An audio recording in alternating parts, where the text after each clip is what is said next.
Hello. So this one's about the Tories, Boris Johnson, and the Rona, because yeah, it's all a little bit crazy. So Boris Johnson has announced that he is not going to impose austerity measures after the economy shrinking by a fifth. What he wants to do is invest in infrastructure.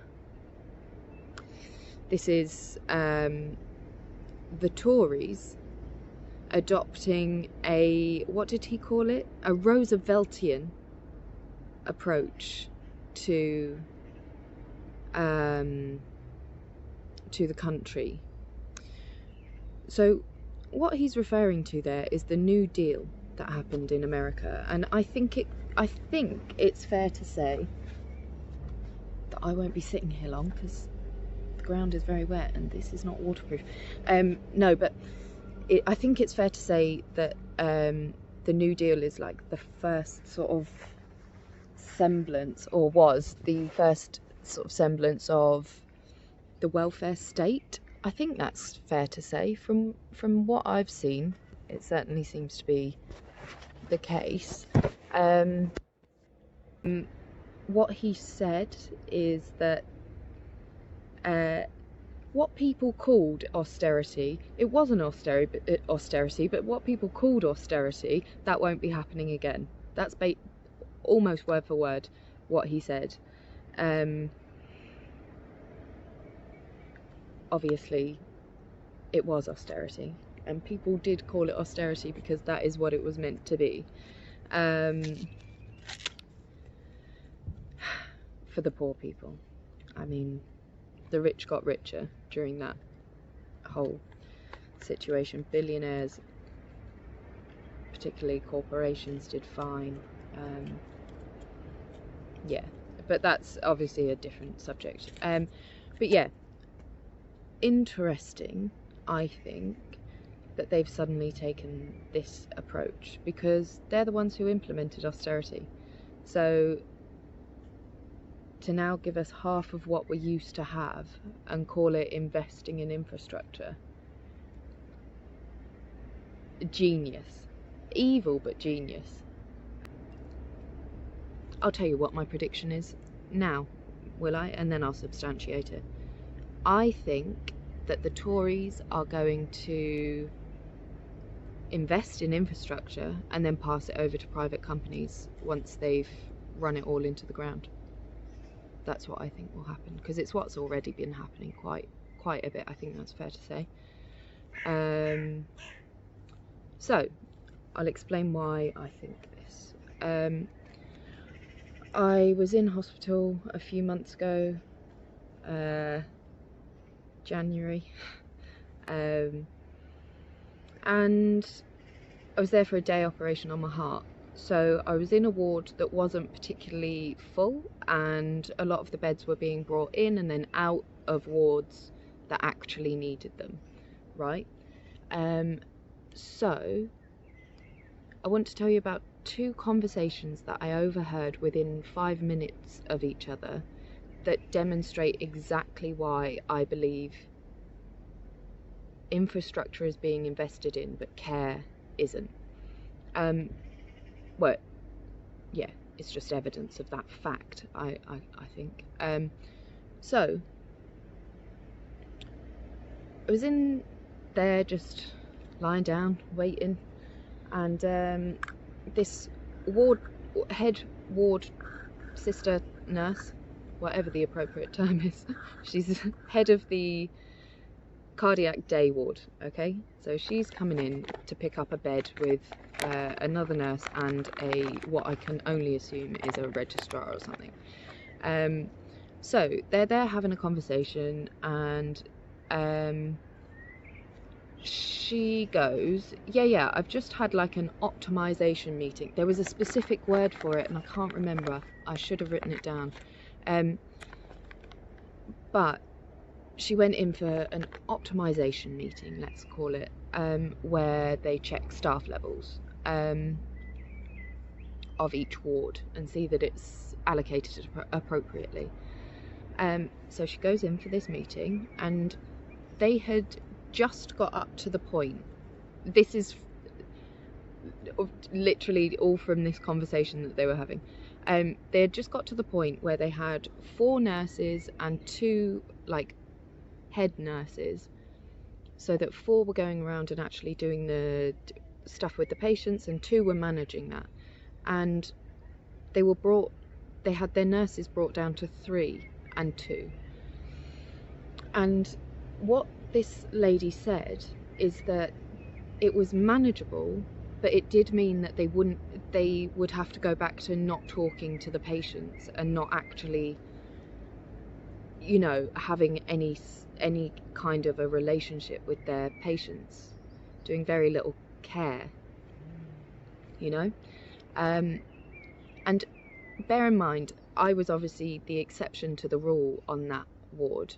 The majority of people in there are old. You know, they might have social isolation issues, they might have all sorts going on. Also, what they try to do when you're in there is, like, I had a smoking person come around and talk to me about trying to quit smoking. So they're trying to give you holistic care whilst also having no time, because of middle management, to actually provide that care, to get to understand and know their patients. They don't have that. They're not being given that. So that's one conversation that I heard. 5 minutes later, I swear to you, no more than 5 minutes later,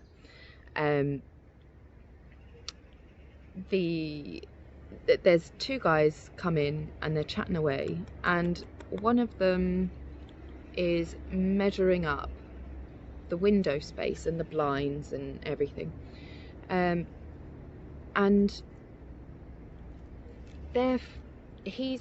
the guy who was measuring it is the head of something to do with infrastructure, right? And he goes, the other guy asked him what it was all about, what he was doing it for, and he said that he was measuring up all of the blinds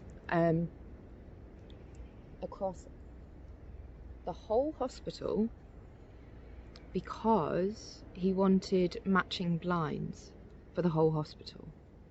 He's in charge of that department, obviously, so he can make that call. And that's not what I'm, you know, I don't have issue with that necessarily.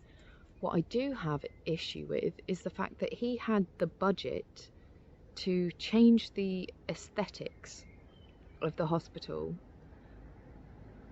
but nurses aren't able to give proper care because there's not the budget for a full staff. You have to go to a bare bones staff.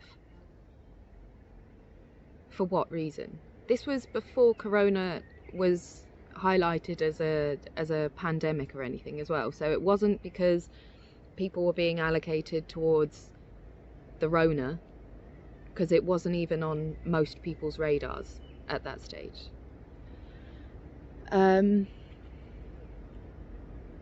So what's that about, eh?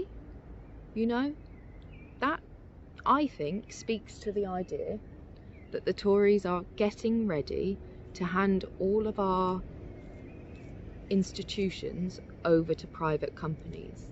That's what I think. I have no evidence of that, but I think that's what's happening. I think that little bit of anecdotal evidence I just gave there as well does kind of support that that theory. Because what is that about? Why do we have a budget for a hospital where the building manager can worry about having matching blinds, but a ward sister has to get rid of one of her nurses and reduce the level of care for all of her patients? How does that work? in my view, it doesn't. I think that's crazy. And I think anyone who loves the NHS would agree with that too. That is crazy, right? Another bit of, albeit anecdotal, evidence that I think supports this prediction that I'm putting forward is, you know, during the Rona, I got a few hospital appointments at a different hospital, more central one, indefinitely postponed because of the Rona, because staff had to be allocated towards the Rona, apparently. So whilst that's going on, they don't have enough staff to allocate to everyone, so they're just reducing staff levels across the majority of the hospital. At the same time, there's refurbishments being done on the same hospital. Why? If there's no money, because I'm assuming that's the problem, where you'd have to take some staff and allocate them elsewhere. It must be that you haven't employed enough nurses because you can't afford to. That's what I would assume is going on. But no, actually, it seems to be that there is the money, it's just being allocated wrong. On aesthetic stuff that doesn't matter.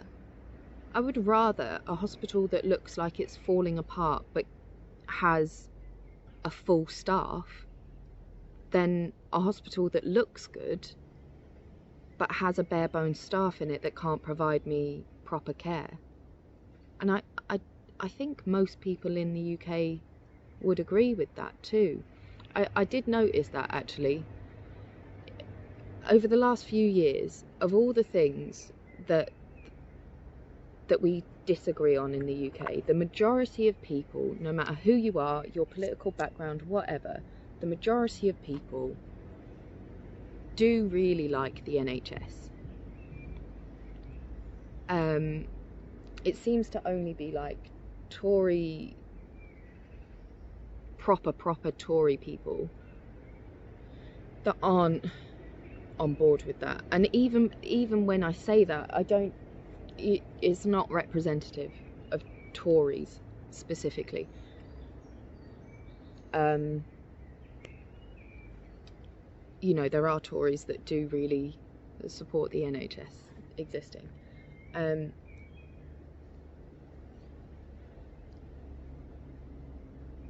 So yeah, that, I think, is a little bit scary, you know, in terms of, okay, lots of taxpayer money being invested in infrastructure. Now, I never thought that I would be saying anything against investing in infrastructure in the UK, but it has to be done. It has to be done in a sustainable way, and okay, yeah.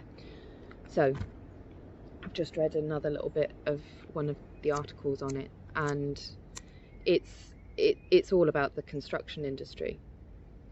And I noticed this in America is Donald Trump was very astute, I think, to get the construction industry on side, because if there's new tenders that will definitely come in the future, the construction industry will be on your side. Same thing is happening here. We don't actually need loads of new buildings. What we need is investment in the infrastructure that's already there. we need that, and the services that are being provided within those buildings is what we need to invest in, not the buildings. We've got loads of empty homes, loads and loads of empty homes in the UK. In fact, Manchester Council sold a load of their council homes recently to private developers. I say recently, it was a few years ago now. But the homes are there. That's not the issue.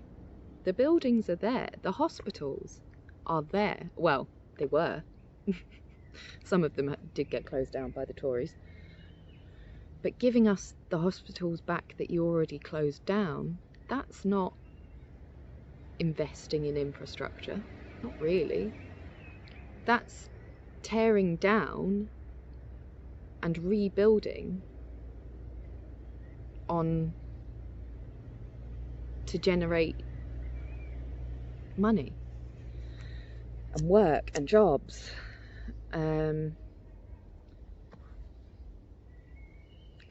Now, here's the other thing that I have a real issue with regard to this, is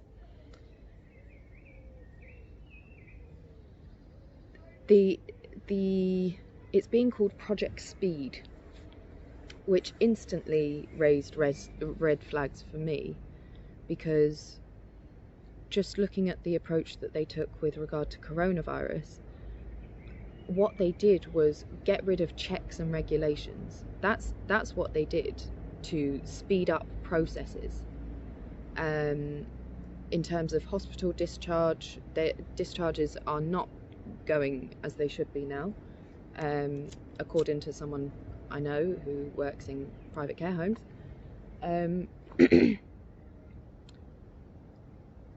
Those checks aren't being done anymore. And from the article that I've just seen, that is exactly the approach that they're taking in terms of boosting the economy with regard to infrastructure as well. So they are going to give greater freedom for buildings and land to change use without planning permission. So that's our greenbelt gone. New rules mean that existing commercial properties can be converted into homes. Now, why not just refurbish the homes that are left empty everywhere? Why not implement legislation that means that you can repossess vacant homes that have been left vacant for years? Why not do that? That would be a much better way of dealing with things. But that doesn't generate any tenders for the construction industry, and that's what they care about.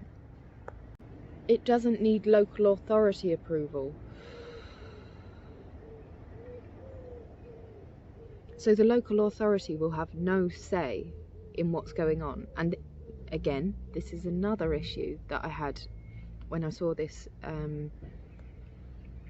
this announced earlier, is Sunak is going to be heading a team that gets to basically approve or disapprove any building project anywhere across the country. The reason I really have an issue with that is because I've seen the government's own figures on the aid that was given for coronavirus, and that it doesn't follow. It's nepotism, as far as I can see. There are huge chunks of money that have been given to lots of different areas, and it doesn't seem to be in line with the need or the population levels or even the coronavirus levels or levels of deprivation. It doesn't seem to be following any of those things at all. I'll do another video on that another time, but I personally don't want that Sunak guy being in charge of who gets what. It's completely bypassing all of the good parts of government and parliament. All of these proposals are centralising power to a small handful of people. And I don't think we should be supporting that.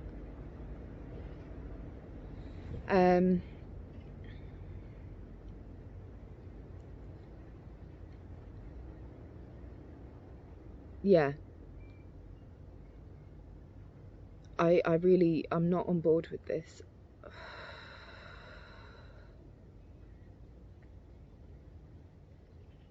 Public sector land is going to be put to better use.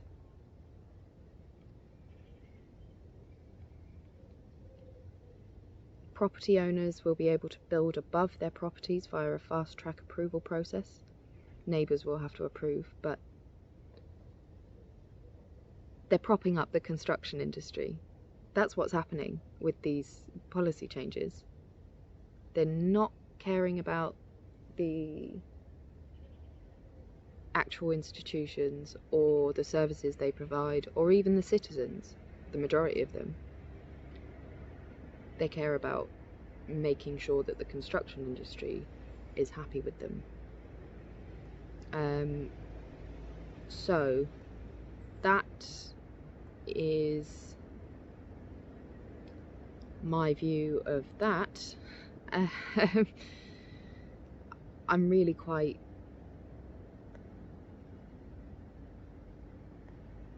I never thought that I would be anti-investment in infrastructure, but that does seem to be my stance at the moment.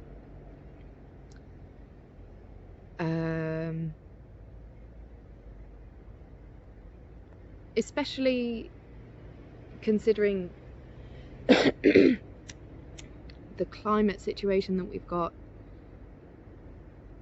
You know, quick building isn't going to be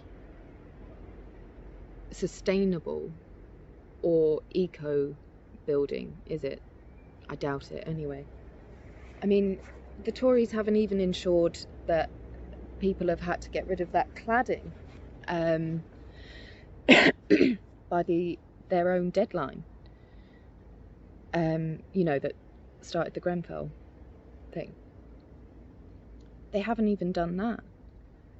So do we really want regulations being taken away from building at the moment? I don't.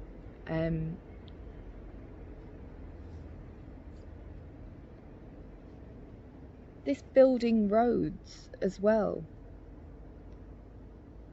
Why don't we just fix the ones that we've got? Because they never do that. Just doesn't make much sense to me at all. It's really quite interesting.